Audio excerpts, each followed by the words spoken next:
Hello, learners. Welcome to week 9. But before I go for discussion of the topics of week 9 of clubbing of income and set off and carry forward of losses, let me remind that the last date of submission of graded MCQs and subjective assessment from week 1 to week 8 will end on 17th September 2019. Those learners who have anything pending for submission either for graded MCQ or for subjective assessment from the week 1 to week 8, please submit on 17 September 2019 on or before 17 September. After that, it would be closed. So please note. Now let's see the topics that we'll be discussing in week 9. There are two parts of discussion in week 9.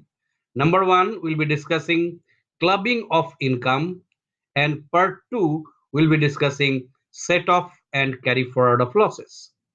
So in part 1 of discussion of clubbing of income, here it is something special that the income of other person is taken to the income of the assessee.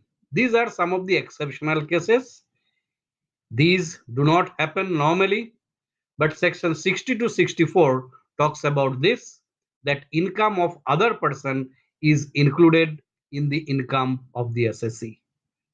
So it is very interesting to know. Normally income tax is charged on the income of one's own income.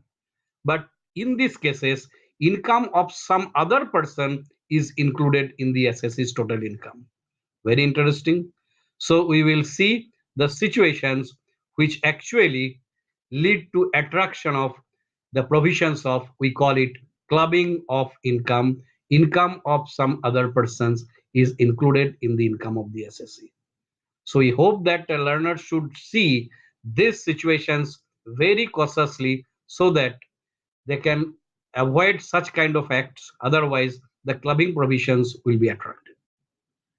In the second part of discussion, we'll be discussing set off and carry forward of losses. Now, what is set off and what is carry forward of losses? Income Tax Act includes losses also. It is not that Income Tax Act is only looking for income and it's ignoring losses. No, Income Tax Act is doing justice to see that losses are also can be equally adjusted against income. So there is a provision of set off. So that is, there are 5 heads of income. Suppose you have 4 house property. In one house property, there is a profit.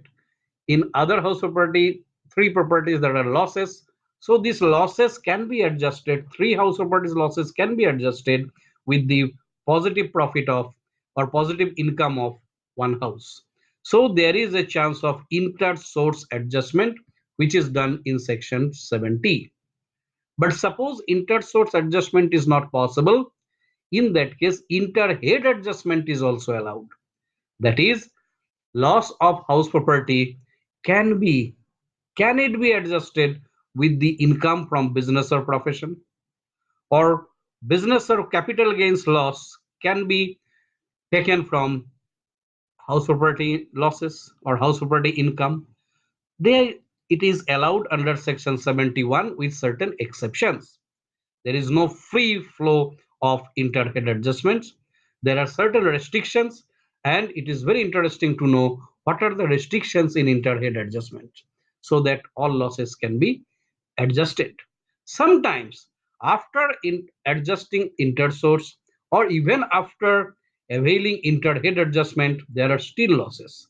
Then the Income Tax Act allows carry forward of losses for or business losses or house property losses also, and this is under section 72 to section 80 and section 80. So we'll be discussing these sections, that how the loss can be carried forward from year to year. So these are the discussions we'll do in week 9.